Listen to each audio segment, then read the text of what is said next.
ఒకటి నుంచి ధాన్యం కొనుగోలు, కొన్ని జిల్లాల్లో 25 నుంచే కేంద్రాల ఏర్పాటు, ఈ ఖరీఫ్లో 1.5 టన్నుల వడ్ల దిగుబడి, 1 కోటి టన్నులు కేంద్రాలకు వస్తుందని అంచనా, 8,000 కొనుగోలు కేంద్రాల ఏర్పాటు, నేడు రాష్ట్రానికి ఎఫ్సిఐ బృందం. ఎఫ్సిఐ అంటే గుర్తొచ్చింది, ఫుడ్ కార్పొరేషన్ ఆఫ్ ఇండియా. అప్పు, సివిల్ సప్లైస్ టోటల్గా అప్పుల్లో కూరుకుపోయింది. ఈ స్కామ్ అసలు ఎవరికైనా గుర్తుందా? ఫుడ్ కార్పొరేషన్ ఆఫ్ ఇండియా ఇప్పటికీ కూడా మన తెలంగాణ రాష్ట్రాన్ని ప్రశ్నిస్తూనే ఉంది. మిల్లర్లు కుమ్మక్కై రాజకీయ నేతలకు విపరీతంగా ఆస్తి కూడబెడతా ఉన్నారు.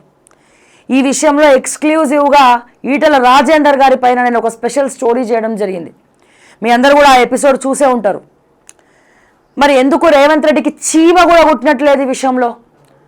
రాష్ట్రం మీద ఇంత పెద్ద అప్పు, సివిల్ సప్లైస్ మొత్తం కూడా చీకట్లో ఉండిపోయింది కదా. 1700 కోట్లకు 1300 మిత్తి కట్టినాం. 1700 కోట్లకు అప్పుకు తెలంగాణ తొలి మంత్రి, తెలంగాణ రాష్ట్రం ఏర్పడిన తర్వాత సివిల్ సప్లైస్ మంత్రిగా ఈటల రాజేందర్ ఉన్నప్పుడు 1700 కోట్ల అప్పు చేస్తే దానికి 1300 కోట్ల మిత్తి కట్టినాం, ఇంట్రెస్ట్ కట్టినాం. ఇప్పటి కూడా నయా పైసా లేదు. అండ్ అట్లాగే food corporation of India bills ఏవైతే ఉన్నాయో ఈ ట్రాన్సాక్షన్స్లో అవకతవకలు జరుగుతున్నాయి.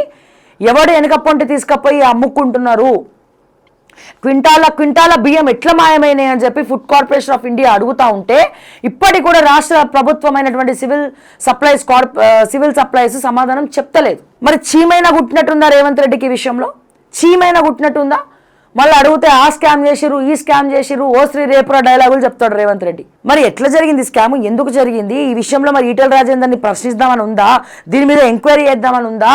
సివిల్ సప్లైస్ మొత్తం అప్పుల పాలైపోయి కొన్ని 100 కోట్ల రూపాయలు ఎవడి జేబులకు పోయినాయి అనే ప్రశ్నించే దమ్ము, ఎంక్వైరీ చేసే దమ్ము లేదా? ఒక పక్క గొర్రెల స్కాము గాలికి వదిలేసినారు, ఇంకో పక్క ఈ సివిల్ సప్లైస్ స్కాము, మిల్లర్ల స్కాము, ఈ మిల్లర్లతో కుమ్మక్కైన స్కాము, దీన్ని గాలికి వదిలేసినారు. ఇప్పటి వరకు ఈటల రాజేందర్ని ఈ విషయంలో అటు కేంద్ర ప్రభుత్వం ప్రశ్నించదు.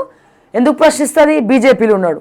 ఇటు రాష్ట్ర ప్రభుత్వం ప్రశ్నించదు. మళ్ళీ పచ్చగడ్డ వేస్తే బగ్గుమంటదని చెప్పి మీరు మాట్లాడుతారు. మళ్ళీ ఇప్పుడు food corporation of India FCI మన తెలంగాణకి రాబోతుంది. 1వ తారీఖు నుంచి కొనుగోలు. ఈ కొనుగోలు ఉండదు, ఏముండదు, వెనకాల నుంచి కింటాలు తరలిస్తూ ఉన్నారు. ఎవరా దొంగతనం చేసేటువంటి, లంగ పనులు చేసేటువంటి వాళ్ళు, దొంగ పనులు చేసేటువంటి వాళ్ళు, మిల్లర్లతో కుమ్మక్కైన వాళ్ళు ఎవరు? దయచేసి ఆత్మ పరిశీలన చేసుకోండి రేవంత్ రెడ్డి గారు.